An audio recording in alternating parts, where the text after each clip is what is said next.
The Colonel attended a conference at 30 Corps HQ, where General Horrocks spoke of present dispositions and future plans. Stanley was a little put out that Horrocks showed tributes on 43rd and 50th Divisions for their success in recent weeks, and also congratulated 11th Armoured and Guards Armoured Divisions, but made little mention of our own 8th Armoured Brigade. This was felt to be a bit hard considering how much help he had given the 2 infantry divisions to get them this far. To be fair to Horrocks, however, he was later very complimentary indeed about the regiment. The other part of Horrocks' briefing concerned the upcoming Operation Market Garden. Much space in the military history books has been expended on Arnhem. It was Montgomery's idea, enthusiastically supported by Eisenhower, to use the Allied Airborne Army to capture the vital bridges at Eindhoven, Grave, Nijmegen, and finally Arnhem. 30 Corps would then advance as fast as possible along the airborne carpet laid down, and drive northwards across the Lower Rhine into Germany. If successful, the operation would cut off all German forces in Holland, open up the port of Antwerp, and put the British armour on the North German plain, the far side of the Rhine, with an open road to Berlin.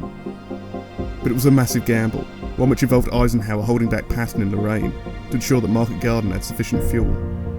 It also depended on perfect timing and some luck, neither of which materialised.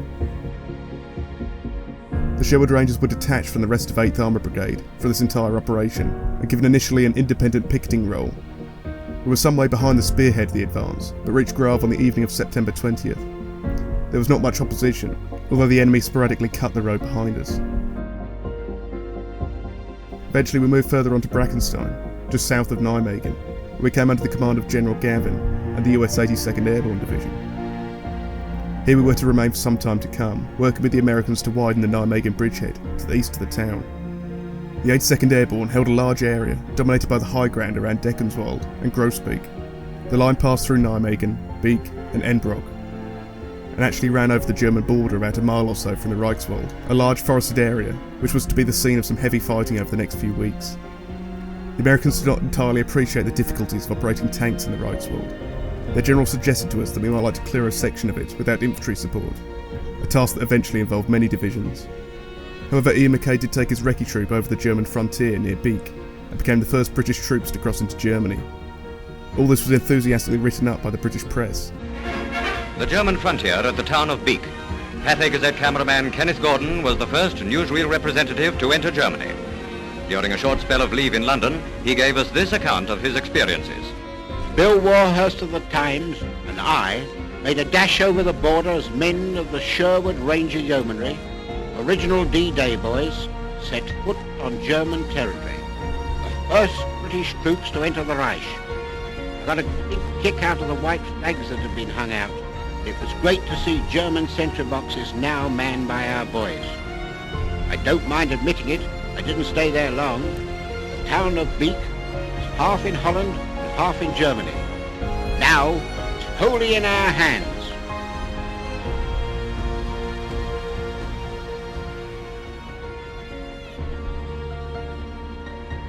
Around this time on the 21st, Trooper James of A Squadron was killed when the tank he was driving was hit at Mook, south of Nijmegen. His body was never recovered.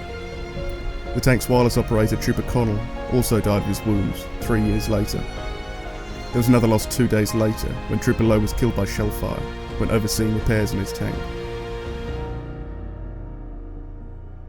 The widening of the Nijmegen bridgehead involved 2 squadrons working each day while the third rested, and this went on for about 3 weeks, during which C Squadron always seemed to get the difficult jobs. Every time my troop went out, we seemed to find trouble, although I greatly enjoyed working with the Americans, who were grand soldiers. General Horrocks later told me that 2 American airborne divisions, the 82nd and the 101st, were the pick of the US Army, but I was to have ample grounds for endorsing Horrocks' opinion. The Americans' apparent brashness and their swashbuckling attitude towards danger seemed to verge on the reckless, and likely to precipitate in unnecessary risks, but I found their cocky bearing gave us encouragement, rather than cause for concern. The fact that the flamboyance of the Sherwood Rangers also appealed to them resulted in a happy and successful partnership. On our first patrol with the 82nd, we did a recce eastwards and met little opposition, but the second occasion was rather different. We went down the river towards Beek to put an attack on some strongly held positions just inside the German border. Our axis of advance was along 3 roughly parallel dyke roads. I led my troop down the right-hand one, John Holmes took his down the left-hand one nearest the river, and the other 3 tanks went down the middle. It was raining and extremely dismal as we set off, and I was feeling anything but confident. We were not able to get off the road because the fields beyond were flooded, and so we were sitting ducks if fired upon. The American infantry followed us between the roads, and we fired everything we had to give them good cover. Indeed, I remember Bill Cousins, my gunner, claimed a pig and several chickens en route. There was no sign of the enemy until we neared a windmill, where they had been dug in along the side of the road. As we came along, they ran for it, and we fired a few shots at their backsides. But as we drew closer to the windmill, a certain amount of fire came from the orchard between me and it.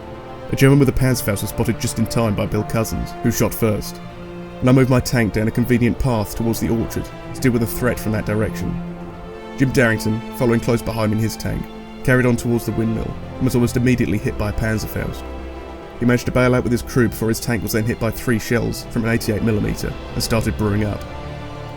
The third member of my troop, Sergeant Nesling, saw what had happened and quickly cut down a path to join me in the orchard. Meanwhile, the other 2 troops had made better progress, and it was left to me to try and extricate myself and my troop successfully. I sent Jim Darrington and his crew back, but since it was futile for me to try and get back on the road again, I stayed where I was, and was then joined by Sergeant Jones from the middle troop. This at least meant that I had 3 tanks, but the Germans knew exactly where we were, and started to shell us rather too accurately. The American infantry was still with us, out in the open, in very shallow and vulnerable trenches, but their fortitude was remarkable. I decided to try and move forward to improve the situation and give the infantry more protection, but I only succeeded in driving into a hidden dike. The tank heeled over onto its side, and we were stuck fast, unable to move without assistance or to fire our guns. Our plight was compounded by the presence of enemy positions only 400 yards from our front. They must have felt this was their lucky day, as they began firing 20mm machine guns at us. The bullets could not penetrate the turret, but made a fearful racket and caused sparks to fly around inside, and there was some risk that the shots would come straight through the turret flaps and into the tank. We felt like a very large duck in a fairground shooting gallery. The Germans' fire also set a lights embedding on Sergeant Jones's tank, not far away from us. He climbed for the turret and put the flames out, then hauled himself back in his tank. He must have been in quite a temper, because the next shell he fired hit the machine gun post and wiped it out. This only marginally improved my position. There were still plenty of Germans in close proximity, and I had no means of shooting at them. To make matters worse, Arthur Warburton was unable to put down an artillery barrage on the German positions because he was out of ammunition. I was not left at a loose end for long. Unbeknown to us, a German infantryman was stalking us along the ditch, on the other side of the road. Suddenly there was a terrific flash, just like the one we had experienced in Giel, and I knew we had been hit by a Panzerfaust. We managed to bail out quickly and ran for the nearest ditch. Sergeant Nesling let fly with his 17-pounder at the offending German and his Panzerfaust, and destroyed both. I saw no purpose now in hanging around, and, along with my crew, dashed swiftly from ditch to ditch. Every time a machine gun opened up, we sprawled headlong into the dirt before moving on again as it swung away. There was also considerable danger from shell fire, yet we eventually made it back to where Jack and Squadron HQ were positioned further back along the road. I stayed with Jack until night fell, and then made my way into Beak.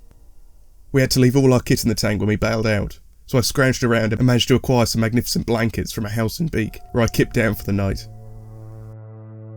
Next day I returned to the squadron and was fitted out with a replacement kit and a brand new tank. Elsewhere, A Squadron had been operating further south of Beak, in the area of Mook, where some Germans were still resisting. And they suffered another officer casualty when Lieutenant Harry Heenan was killed in the most unlikely way. David Render, who was his best friend, recounts that they were both 700 yards apart, just north of Mook, with their respective troops. A German 88mm opened up on David, and caused him to retreat rapidly. David then notified Harry of the gun's location, and Harry, now on foot, guided one of his tanks to direct fire on it. The gun was duly destroyed. Harry was so elated by this that he rushed back to his tank, and as he jumped into the turret with his Sten gun, he dropped it, so that the base of the Sten gun hit the floor of the turret, setting off the firing mechanism and fatally wounding him in the thigh and stomach, just 21 years old. Each squadron worked 2 days and rested for 1, and each time we operated it tended to be alternately the Beak or Mook sectors. I had my fun at Beak, and our C Squadron was sent further south towards Mook. I was actually sitting in the town of Groesbeek, watching the eastern flank, when Jack came on the air and said that a party of Americans were in a jam just to the northeast of me, in Houl Woods. Would I go up with my troop and give them a hand? I set off up the road from Groesbeek, closely followed by the tanks of Sergeants Robinson and Collis. As I turned off the road into a field just short of the American HQ, a couple of high explosive shells burst near my tank, and I realised that we must have been under observation by the enemy. I moved the tanks out of sight behind some trees and made my way on foot to the American HQ to find out what they wanted us to do.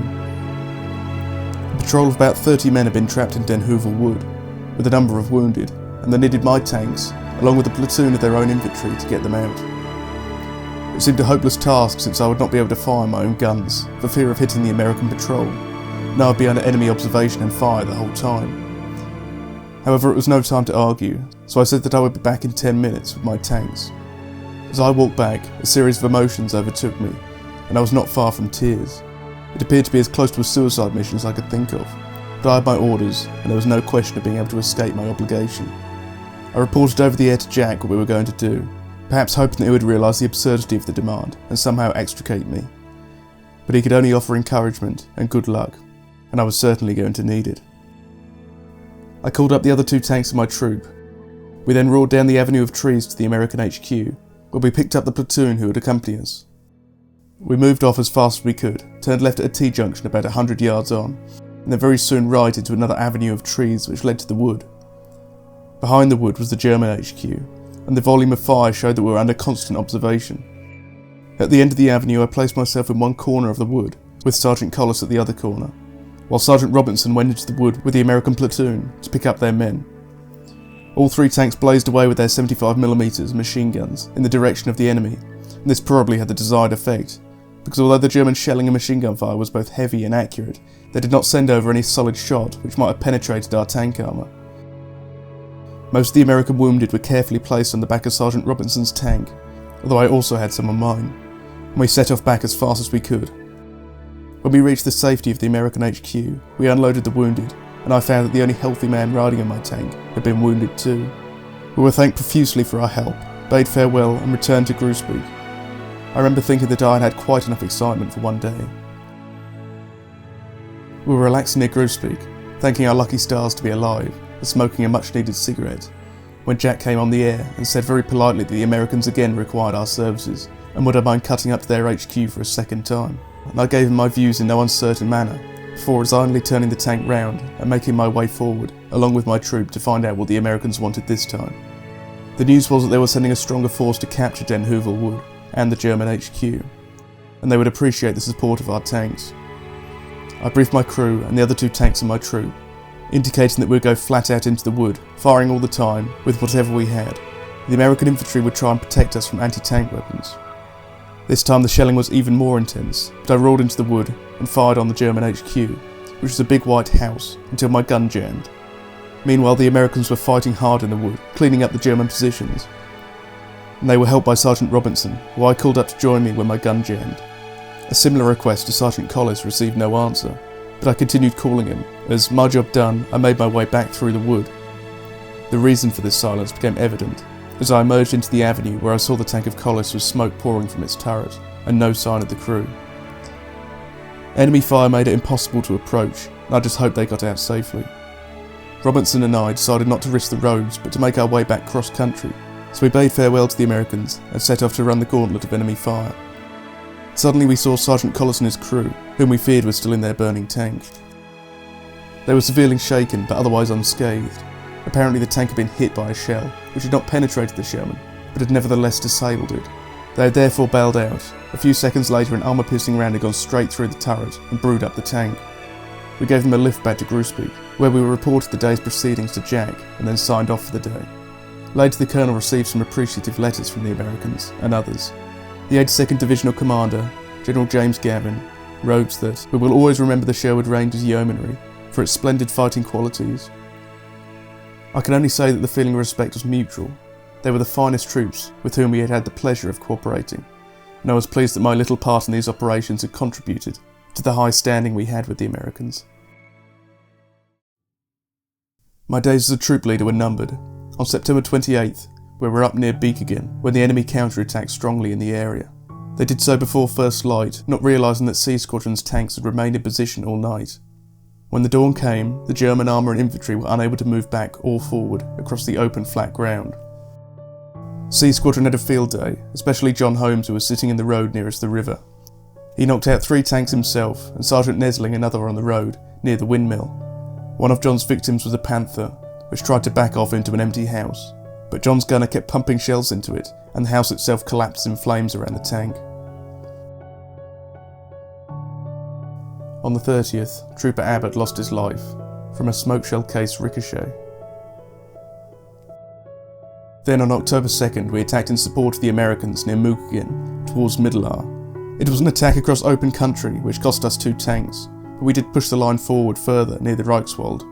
I remember the action particularly because my tank acted as an observation post for the artillery of the Essex Yeomanry, and we produced such accurate barrage on the enemy positions that many prisoners came out. Bill Cousins, my own gunner, was superb that day, pouring shells into the enemy and inflicting many casualties. We were shelled in return quite heavily, and one projectile landed so close that it filled my turret with mud. In the afternoon we retired from the fray because the gun was not working properly, although at the time I had no idea this was to be my last day in action for a while. We went back for a short rest in Winson, 3 miles out of Nijmegen. There the colonel approached me and asked me if I would like to transfer to Regimental HQ as an intelligence officer. I think he believed that I was becoming fatigued, since I had led my troop virtually continuously since D-Day, and had recently taken 2 serious hits from Panzerfaust. For my part I was quite relieved, because I had been finding tank fighting an increasing strain, and I felt that my reflexes were not as good as they had been. It is conceivable that I may even have become a bit bomb-happy, but there was no stigma in that, and any good commander needed to recognise when someone was due for a rest, because failure to do so endangered not only the soldier himself, but also his crew and possibly others. I reported to Regimental HQ on about October 8th, and I was allowed to take Bill Cousins with me as my dingo driver, because he needed a rest as much as anyone. The dingo was a Humber scout car with 4-wheel drive, and could accommodate 2 comfortably. Bill had been almost continuously in action through North Africa, and since D-Day, but by savage irony, he was wounded our first night at Regimental HQ. We were established in a watchtower at Winson, and at nightfall the Germans started to shell the area. The Regimental HQ officers, myself included, happened to be entertaining a few guards officers at dinner. As the shelling became worse, I began to wonder who would be the first to suggest that we move to a safer area, but I suppose neither we nor the guards wanted to be the first to chicken out. Eventually a shell landed too close for anyone's comfort, and we sought all shelter where we could. Terry Leinster and I, in a room on the ground floor. We tried to sleep, thinking that the shelling was just random, but as it became heavier and more accurate, the windows above us started splintering, so Terry and I just lay flat on the ground. Immediately one group of shells landed close, and we heard the cries and screams of the wounded, and the shout for stretcher bearers. Terry and I dashed round to the front where I had parked the dingo to see if Bill was alright. We could see no sign of him, and as more shells landed close by we raced down the steps into the cellar of the house, where the colonel and other officers were. Soon after, Bill Cousins and some others were brought down wounded to the cellar, where the doctor ministered to them. Bill was the most serious case, with severe shrapnel wounds to his legs, and he had to be evacuated back to England. He had been caught sleeping out in the open near the dingo, which had been badly damaged, 3 shells landing less than 5 yards away from it. The colonel suspected that our HQ had been pinpointed by collaborators, and from this time on we evacuated civilians from forward areas. For the rest of that month of October, the Sherwood Rangers operated in a static defence role, supporting either 43rd Division or the Americans. The 2 squadrons were in the line in rotation, but we took part in no pre-planned attacks. I settled into my role as intelligence officer, and tried to get to know better the various people at HQ. New officers arrived, many of them from the Gloucestershire Hussars. One of them, Frenchy Horton, took over as adjutant, allowing Terry Leinster to return to Sabre Squadron. Frenchy had been a lawyer before the war, and was half French, hence his nickname. Frenchy established Regimental HQ in an inn near Mook, which was a stroke of genius. Peter Sellery returned to us after being wounded in Normandy, and immediately took over B Squadron. I spent much of my time driving round, visiting various division and brigade HQs. I also had to keep the regimental war diary each day, and ensure the maps being used were up to date. It was rather fun driving around in an open car, after having been cooped up for so long in a tank. It was an opportunity to forget about war, and to think about more ordinary things of life. On October 30th, news came through that Jack Holman and I had been awarded the Military Cross, which thrilled me no end. In my case, the award was for my work during the crossing of the Noireau, and the subsequent assault on the Berjou Ridge back in August. And on the last day of November, the investiture took place at Honesbrook, where the band of the Lifeguards played, and Field Marshal Montgomery was the investing officer, although he turned up late. Monty gave us a few words in his inimitable and rather squeaky voice, and then pinned the medals on us. The Colonel received his DSO, MCs went to John Simpkin, Jack Holman, and myself, and Sergeant Nelson received the MM. We had our photos taken separately and as a group, with Monty, who signed them for us. General Horrocks and Thomas, 43rd Division, were also there, so that I was surrounded by top brass for the first and only time in my life.